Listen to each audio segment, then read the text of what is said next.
Have you heard of a term called neuroplasticity? Or it's also called brain plasticity. Literally, brothers and sisters, the brain that you and I have control over changing it in the way we want. It's not an easy task, but we can. And you can teach your children that they are able to change their brains. Just give them the example of Legos.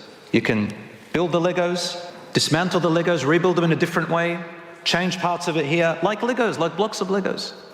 Our brain is. Right inside, there are little tiny channels. All right? Neurons connect to other neurons. Allahu Alam, 30 billion, 300 billion, I don't know, many billions of neurons. They connect and they make highways and roads. And they grow. Like these little roots, they grow. And they make new bridges and connections. When you develop habits, these channels grow. Develop other habits, these channels grow. You stop certain habits, the channels get less, other channels grow. Your brain gets rewired every time. It's a beautiful study. And Allah, He tells us that in the Quran. He tells us that we are responsible for what our brains decide. But the ones we're responsible for is the one right at the front of our brain, not the rest of our brain.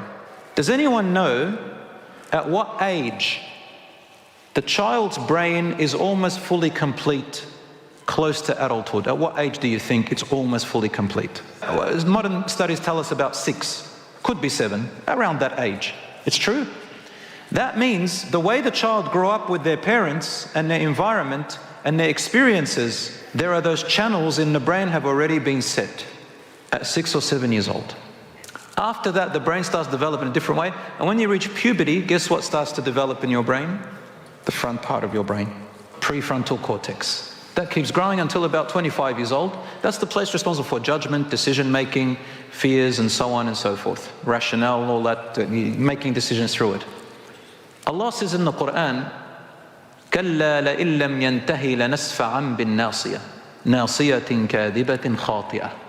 Nay, if he does not desist from his oppressive and wrong actions, he's talking about Abu Jahl, but in general to all of us, the human who oppresses and does wrong, we shall take him by his forelock on the day of judgment, a lying, sinful forelock. Forelock here is the frontal cortex responsible for decisions. Allah called it lying and sinful because we have control over that.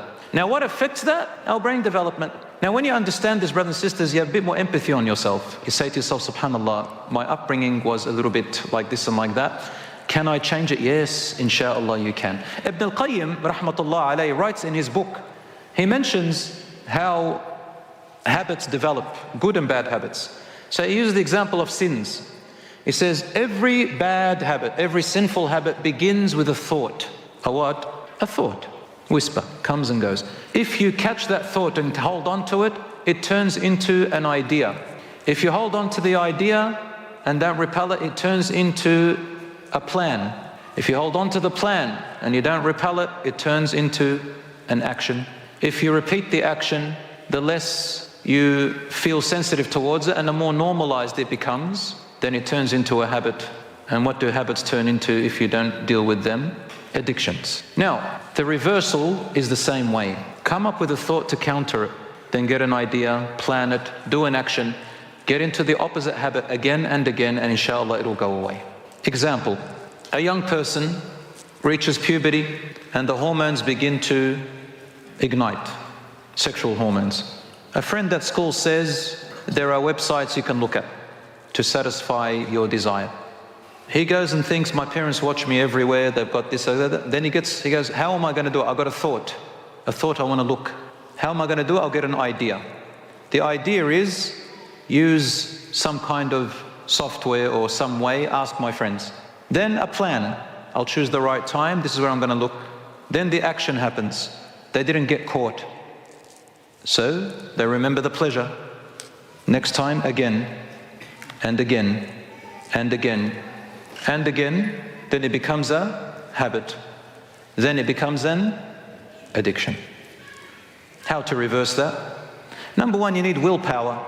You need to make that decision. Make wudu, pray 2 rak'ahs, and say, oh Allah, I have made the decision to work on myself, assist me and help me with your support. So you've got to make the decision. Then move forward. think. You got the thought, what's the idea? Reverse it. Well, when does it normally happen? It happens at night at this time. Through what? Through my device. Okay. Get rid of my VPN, whatever it is that I'm using. Put an app that stops these websites from coming up, and put your phone outside in the lounge when you go to sleep, and sleep. The first time it's very hard, but as you go forward, inshallah, sometimes you need support, sometimes you need to talk to a friend or somebody, and you can reverse it. It's not easy, but you can. And the rewiring in your brain changes, and that's how you find the willpower afterwards. One brother, he said to me, brother, I want to pray at the masjid every fajr. I said, it's a big task. He said, how can I do it? I said, start with the thought, then get an idea, then plan it, then do it. He said, my thought is to pray in the masjid every fajr. What's the idea? He said, I'm going to sleep a little bit early because my problem is that if I don't sleep early, I can't wake up. Next, I'm not going to drink coffee. I'm not going to eat late. My last meal will be 8 p.m., for example. Whatever he did, he knew himself. He planned for it. Then he woke up. First time was hard. Second time was that. Now, I played with his brain as well. Studying neuroplasticity, you've got to help him a bit. So I said to him, I just gave him a number. I just gave him any number. I said, it'll take you 40 days. Maybe it's right, maybe it's wrong. I just said 40 days. The brother, after 40 days, went to give a talk in Sydney. And when I say after 40 days, meaning like 2 months later or 3 months later, I went there, but it was that he comes up and he says, brother, wallahi, it worked. Wallahi, at 40 days, I couldn't turn back anymore. Till now, I'm doing it. I said, maybe I should have said to him 20 days, maybe something like that. But the point is, brothers and sisters, he reversed it.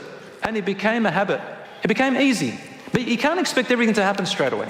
It happens slowly, inshallah. Neuroplasticity, your body all reacts to it, everything. Childhood traumas start with the parents and the way they talk to their children. Especially children who have something called ADHD.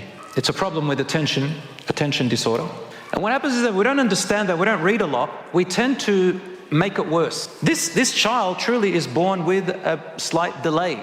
At their same age, they're just not as attentive as others their age. No child experiences the same upbringing as their sibling.